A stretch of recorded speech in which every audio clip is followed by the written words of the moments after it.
कि हम लोग पूरी शिद्दत से चुनाव लड़ रहे हैं। हम रायबरेली में भी भाजपा को हराएंगे और हम अमेठी में भी भाजपा को शिकस्त देने का काम करेंगे और देश के अंदर भी इनको तबाह करने का काम और उनकी विचारधारा को समाप्त करने का काम करेंगे। चाहे वसुंधरा राजे हो, चाहे अडवाणी हो, चाहे शिवराज सिंह चौहान हो, चाहे रमन सिंह हो, चाहे मीनाक्षी लेखी हो, ये ऐसा आदमी है जो जहरीला आदमी होता है, वो हर किसी को डसता है। ये ऐसा आदमी है कि कांग्रेस को भी, मुल्क को भी, लोकतंत्र को भी, संविधान को भी और आगे चलकर अपनी पार्टी के लोगों को भी तबाह करने पर लगा हुआ है। हम ही को कातिल कहेगी दुनिया, हमारा ही कत्लेआम होगा, हम ही कुएं खोदते फिरेंगे, हम ही पे पानी हराम होगा। हमें डर है, यही ज़हनियत रही तो ना कोई अब्दुल हमीद ना कोई अब्दुल कलाम होगा। क्या बात, यानी जहर फैला करके वो अपनी भारतीय जनता पार्टी की लहर इस देश में लाना चाहते हैं।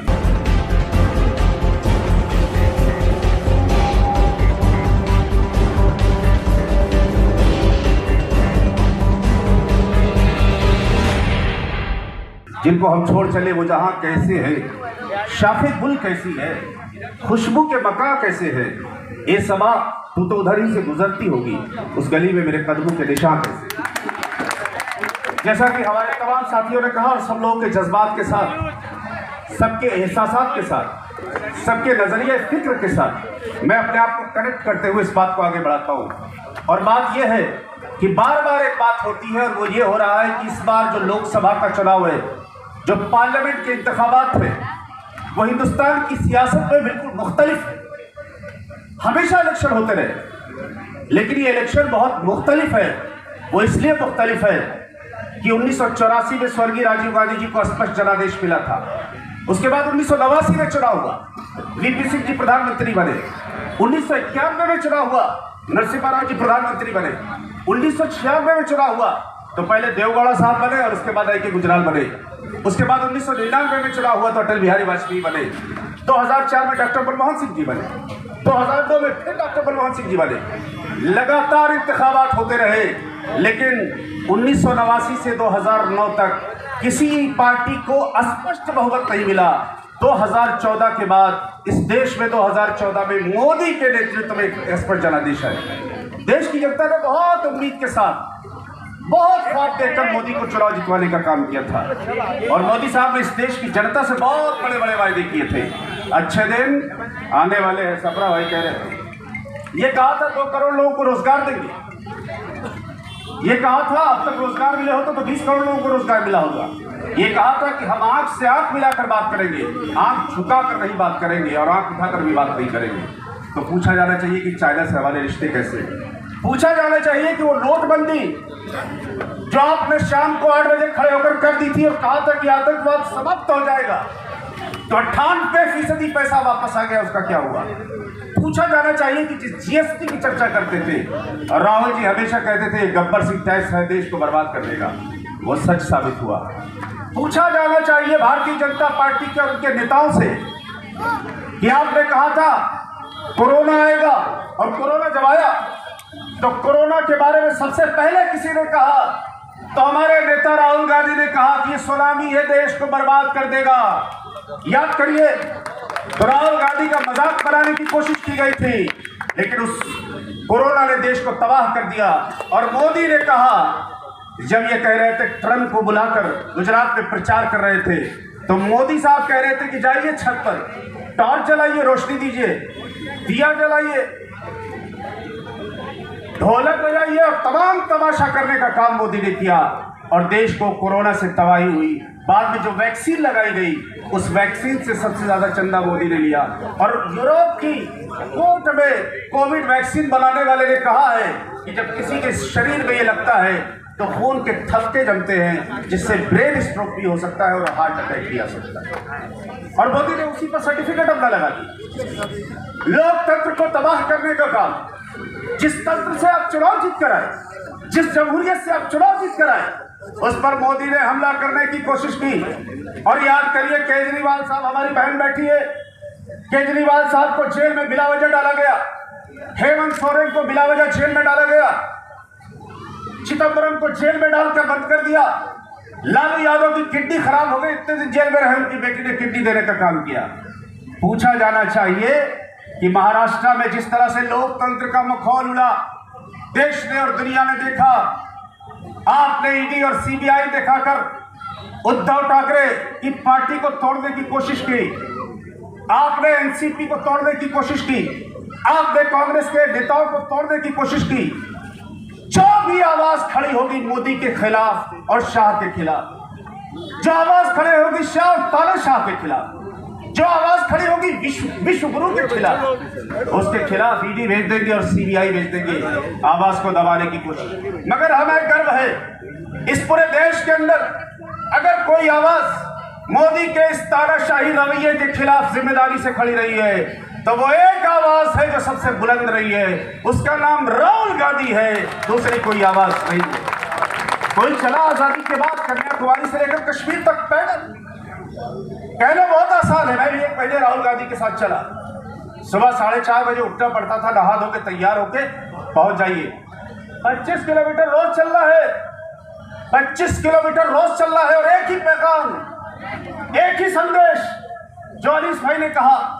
और उसके बाद मणिपुर से लेकर मुंबई आए, मुंबई में सभा बंद किया और क्या कहा राहुल गांधी ने, एक ही संदेश की मोहब्बत की दुकान, वो मोहब्बत जो भगवान राम का संदेश, वो मोहब्बत जो नबी सल्लल्लाहु अलैहि वसल्लम का पैगाम, जो हजरत ईसा का पैगाम, जो गौतम बुद्धा का पैगाम, जो अंबेडकर का संदेश, जो हिंदुस्तान में गांधी का संदेश, वही पैगाम और वही संदेश सोनिया गांधी का है, राहुल गांधी का है, प्रियंका गांधी का है, दूसरा कोई का है। मोहब्बत का, अमन का, शांति का, सौहार्द का, कौमी एकजुटता का, भाईचारे का, इंसानी रिश्तों का लगातार हमला करने की कोशिश कर रहे हैं। किसी कीमत पर कांग्रेस पार्टी और सहयोगी दल इंडिया गठबंधन के साथी, चाहे शिवसेना हो, चाहे राष्ट्रवादी कांग्रेस हो, चाहे कम्युनिस्ट पार्टी हो, चाहे बहुजन अघाड़ी के दूसरे साथी हो, ये तमाम लोग मिलकर इस फासीवाद के खिलाफ, इस गुंडा राज के खिलाफ, लोकतंत्र विरोधी ताकतों के खिलाफ जिम्मेदारी से खड़े। एक बात मैं जरूर आपसे कहना चाहता हूँ, मैं पिछले 50 दिनों से लगातार घूम रहा हूँ। तमिलनाडु से शुरुआत किया था और सलीम भाई मानिक टैगोर के यहाँ से शुरुआत की थी।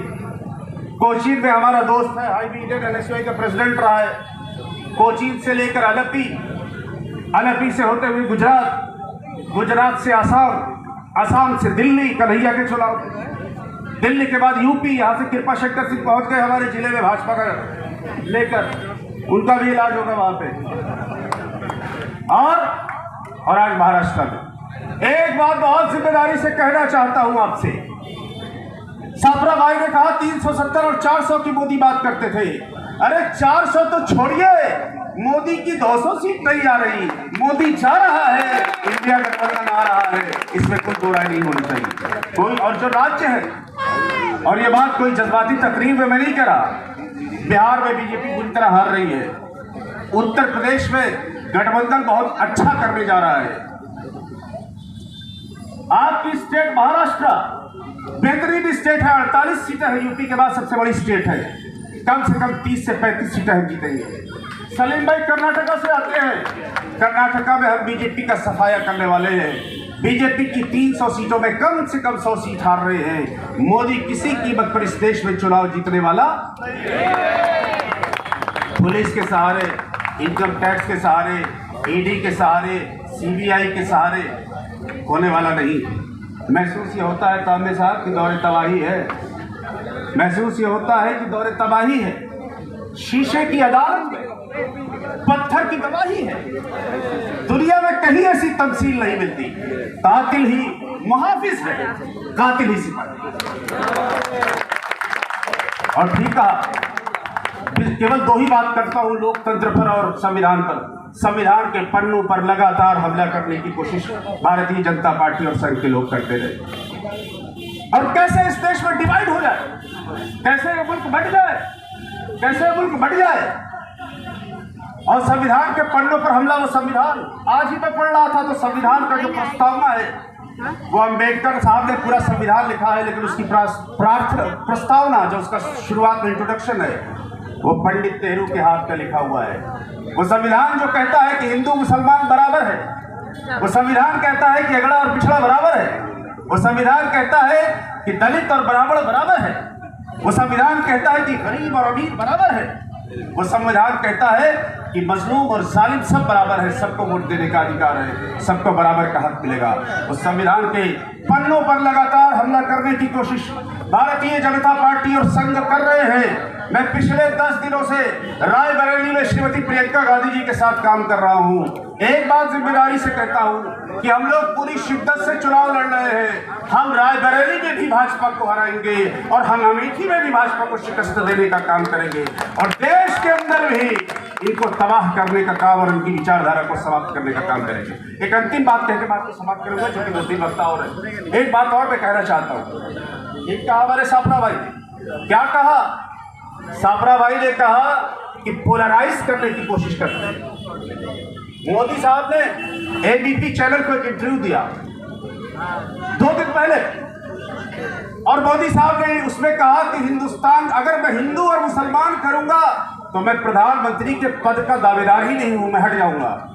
उसके बाद महाराष्ट्र आते हैं। महाराष्ट्र आने के बाद फिर वही नारा, हिंदू मुसलमान बंटवारे की राजनीति करना चाहते हैं। क्या कहा इन्होंने कि कांग्रेस भैंस चुरा लेगी, पहले देश नहीं बंटने दूंगा, भैंस नहीं बिकने दूंगा।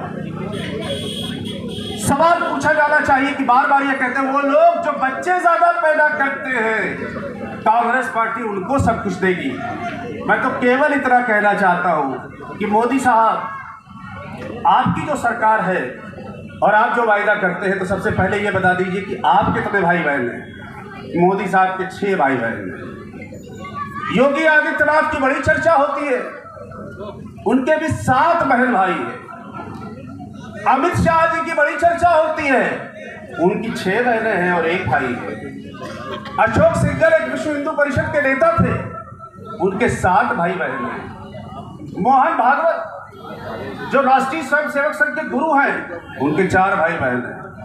हेमंत बिस्व शर्मा अध्यक्ष जी गुजरात, वहां आसाम का मुख्यमंत्री है, रोज से बोलता है, उसके 7 भाई बहन हैं। मैं तो सिर्फ ये कहना चाहता हूं कि बच्चे किसके ज्यादा है और किसके कम है, ये आप फैसला कर लीजिए, हम आपकी समझ पर छोड़ते हैं। हम तो भाजपा से भी सवाल नहीं।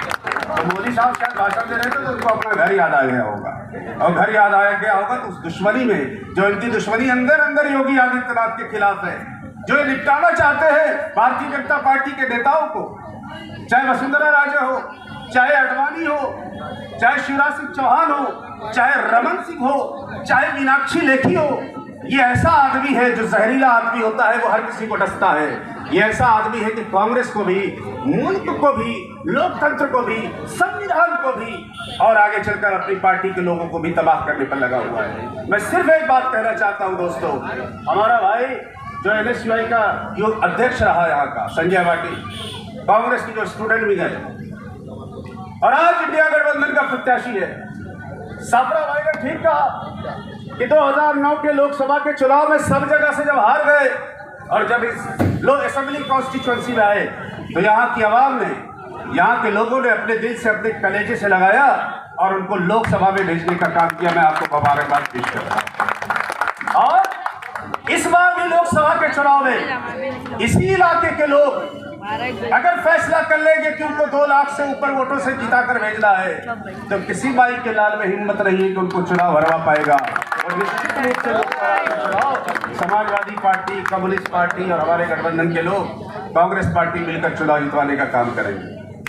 यहाँ एक एक वोट कीमती है। मैं आपको इस बात के लिए बहुत बहुत मुबारकबाद पेश करता हूँ। 2024 में जरूर आप जितवाने का काम करेंगे, ऐसी मैं उम्मीद करता हूँ। एक आखिरी बात कह के बात को अब मैं समाप्त करूंगा। मैं तो सिर्फ और सिर्फ वसीम का हुक्म था। मैं रायबरेली में काम कर रहा था, सुबह आया, एयरपोर्ट से लखनऊ से फ्लाइट लिया, यहाँ पे आया, आपके बीच में हाजिर हुआ, रात ही में चला जाऊंगा लखनऊ, लखनऊ से चला जाऊंगा रायबरेली। हम तो आपसे सिर्फ एक बात और कहना चाहते हैं, वो ये है कि यहाँ भी वोट करिए। यहाँ के बहुत सारे लोग हमारे जौनपुर में, आजमगढ़ में, मऊ में, गाजीपुर में, बलिया में, गोरखपुर में, इलाहाबाद में, प्रतापगढ़ में, सारे लोग हैं यहाँ पे। एक छोटा मोटा पूर्वांचल बसता है यहाँ पे, तो आपकी आवाज बड़ी बुलंद है, आप यहाँ भी असरदार है और वहां भी असरदार है। वहां भी पैगाम देने की कोशिश करिए कि हर कीमत पर भाजपा को रोकना है, इसलिए रोकना है कि बाबा साहब अम्बेडकर के संविधान को भी बचाना है, देश के लोकतंत्र को भी बचाना है और फांसीवाद से भी इस देश को बचाने की कोशिश करनी है। तो यहाँ भी आप असरअंदाज है और वहाँ भी आप असरअंदाज है। इन्हीं बातों के साथ मैं शुक्रिया करता हूँ इस बात के लिए कि आपने यहाँ पे मौका दिया। बात तफसीली और भी होती, लेकिन वक्त की कमी है तो वक्ता और भी है, इसलिए मैं शुक्रिया अदा करना चाहता हूँ। आम आदमी पार्टी की अध्यक्षा बैठी है, हमारे विधायक जी शिंदे साहब, लोकसभा लड़े आप इस बार का चुनाव 17 से लड़े और हम आपको बहुत शुभकामनाएं कांग्रेस पार्टी की तरफ से और अपने नेताओं की तरफ से और आप सब की तरफ से देना चाहते हैं। ऊपर वाले ने सब ठीक रखा और आपकी दुआएं रही तो निश्चित रूप से लोकसभा के सदस्य बनेंगे। एक बार खड़े होकर आप आशीर्वाद ले लीजिएगा शिंदे साहब, एक बार खड़े होकर जोरदार ताली के लिए बजा दीजिएगा शिंदे साहब। देखिए ये जज्बा होता है, अपना चुनाव खत्म हुआ, दूसरे भाई का चुनाव लड़ाने आ गए, इस जज्बे से काम करना है। मैं सबका बहुत आभार प्रकट करता हूँ। हमारे भाई आपकी सरपरस्ती में हम बड़े हुए, आपका शुक्रिया करता हूँ। सब लोग इंशाल्लाह जिताएंगे और इंडिया गठबंधन को भारी वोटों से हमारे भाई को संजय पाटिल को जिताएंगे। सब तैयार है तो जरा हाथ दोनों ऊपर उठा दो भाई, जोरदार हाथ उठा के जोरदार ताली बजा के संघर्ष का ऐलान कर दीजिए। जोरदार ताली बजाइए, लगे कि हाँ पूरे संघर्ष के लिए तैयार। मैं अपने छोटे अमेरिका से इंजीनियरिंग की पढ़ाई की, अब्बू ने हमारे जो 20-25 कॉलेज बनाए उसकी माशाल्लाह से काम देखते हैं और बहुत खिदमत का जज्बा है, दिन रात लगे रहते हैं इसी खिदमत में। जो अब्बू का जज्बा था उसी जज्बा अल्लाह ने इनको भी दिया है। आप सबसे ये दरख्वास्त है कि आप इनको भी दुआएं दीजिएगा और इनसे कहीं कोई कोताही होगी तो ये नेता वर्ग आपके बीच में नहीं आएंगे, आपका बेटा और आपका भाई बनकर आपके बीच में आएंगे। आपसे गुजारिश करना चाहता हूँ कि इनके सर पर शफकत का साया और दुआओं का साया हमेशा बरकरार रखिए, ऐसी मैं उम्मीद करता हूँ। मेरे युवक कांग्रेस के साथी बड़े जज्बे के साथ आए, मैं उनके जज्बे को सलाम करता हूँ। मेरी सारी जिंदगी युवा कांग्रेस की पॉलिटिक्स में और NSUI की पॉलिटिक्स में निकली है और हम और सलीम भाई पूरे देश में, चाहे सोनिया गांधी हो चाहे राहुल गांधी हो, जिससे पूछो नदीम जावेद और सलीम अहमद तो करते हैं NSUI पर। हम बूढ़े भी हो जाएंगे तो हमारी पहचान वही होगी NSUI वाले की। तो मैं ऐसा संगठन जिसने पूरी दुनिया को और देश को नेतृत्व देने का काम किया है, ऐसा युवा कांग्रेस और ऐसा NSUI, हम उनके साथियों को भी सलाम करते हैं और आपका बहुत बहुत बहुत बहुत शुक्रिया अदा करते हुए मशहूर शायर जावेद अख्तर साहब की इस नज़्म के साथ बात को खत्म करता हूँ। एक हमारी और एक उनकी, मुल्क में है आवाज़ें दो। एक हमारी और एक उनकी, मुल्क में है आवाज़ें दो। अब तुम पर है कौन सी तुम आवाज़ सुनो, तुम क्या मानो।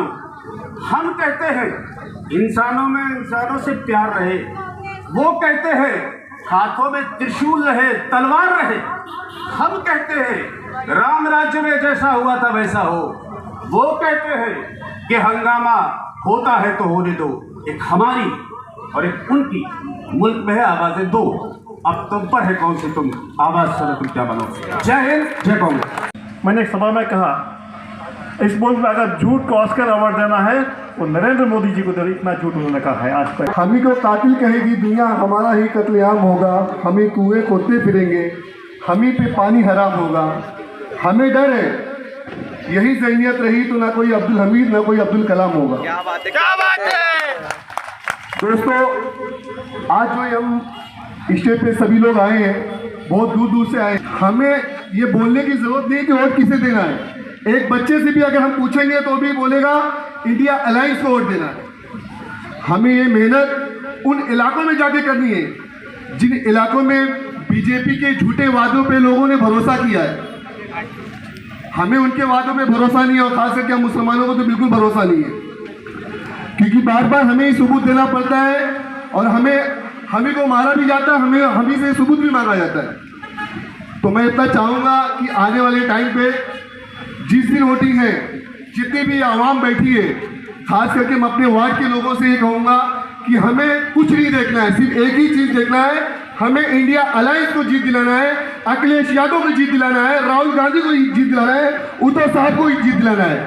मैं उद्धव साहब की एक तारीफ जरूर करूँगा जो मेरा उनसे वास्ता पड़ा लॉकडाउन में, और खास करके मैं इस गरीब इलाके का नगर सेवक रहा हूँ।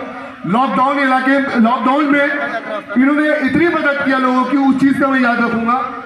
यहाँ स्वागत करते हैं और मैं फिर से आने वाली टाइम के लिए जनता जानना चाहती है कि हमारे घर की जो आटा, दाल, चावल, दूध, दही, गैस के बाटले या भाजी तरकारी ये महंगी क्यों हो गई है, लेकिन उसके ऊपर नरेंद्र मोदी जवाब नहीं देंगे। जनता पूछना चाहती है कि बेरोजगारी क्यों चरम पर है। 45 वर्षों में बेरोजगारी जो है इतनी ऊंची नहीं पहुंची जितनी आज बेरोजगारी ऊंची पहुंची है। महंगाई पर नहीं बोलना चाहते, बेरोजगारी पर नहीं बोलना चाहते, आर्थिक विषमता पर नहीं बोलना चाहते। उनसे अगर ये सवाल पूछो तो वो ध्यान भटकाने का काम करते हैं। वो क्या बात करेंगे? वो मटन बात करेंगे, मछली की बात करेंगे, मंगलसूत्र की बात करेंगे, आपका ध्यान भटकाएंगे। वो घुसपैठिए की बात करेंगे, वो तमाम सारी वो बातें करेंगे जिससे जहर फैलता है, यानी जहर फैला करके वो अपनी भारतीय जनता पार्टी की लहर इस देश में लाना चाहते हैं। आज लड़ाई वो है। कहने को ये कहते हैं, इन्होंने नारा भी दिया, अब की बार 400 पार। ये अब की बार 400 पार क्यों करना चाहते पता है? क्यों तमाम सारे जो काम इनके रह गए हैं, विभाजनकारी काम, वो सारे विभाजनकारी काम को ये निर्णायक रूप से आगे ला सके। ये 400 पार इसलिए करना चाहते हैं, इनके खुद के नेता, इनके सांसद के उम्मीदवार, इनके पूर्व मंत्री ये कह चुके हैं कि हमें 400 पार इसलिए जाना है क्योंकि हमें इस देश का संविधान बदलना है।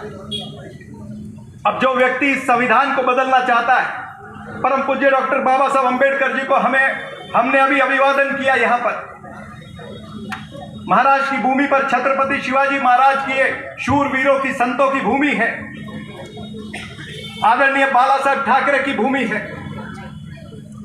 इस भूमि के ऊपर सर्वधर्म समभाव चलेगा। इस भूमि पर 400 पार करके संविधान बदलने की बात नहीं होगी। इनको सबको पता है कि अब हार होने वाली है, हार की आहट है, इसीलिए इनके मन में बौखलाहट है। उस दर्दनाक हादसे के सभी जख्मी लोग नदीम भाई राजावाड़ी हॉस्पिटल में थे। नरेंद्र मोदी का रोड शो राजावाड़ी हॉस्पिटल के पास से गुजरा, लेकिन देश के प्रधानमंत्री उतर के उनको देखने तक नहीं गए। क्या ऐसा देश का प्रधानमंत्री होना चाहिए? ऐसा निर्मम देश का प्रधानमंत्री है, इसके ऊपर जनता को विश्वास नहीं, इसीलिए कल वो फिर आ रहे हैं। हमें फक्र है, हमें नाज है यहाँ के रहीवासियों पर, यहाँ की तमाम सारी हमारी मित्र पक्षों पर, कि आप लोगों ने जिस तरह से संजय पाटिल जी को पहले जिता करके भेजा था, उसी तरह से इस बार भी इंडिया गठबंधन का झंडा बुलंद रखेंगे। इंडिया गठबंधन के इरादों को, हमारी विचारधारा को आप बुलंद रखेंगे। आप सब ने ध्यान से मेरी बातें सुनी, इसलिए आप सबका बहुत बहुत धन्यवाद।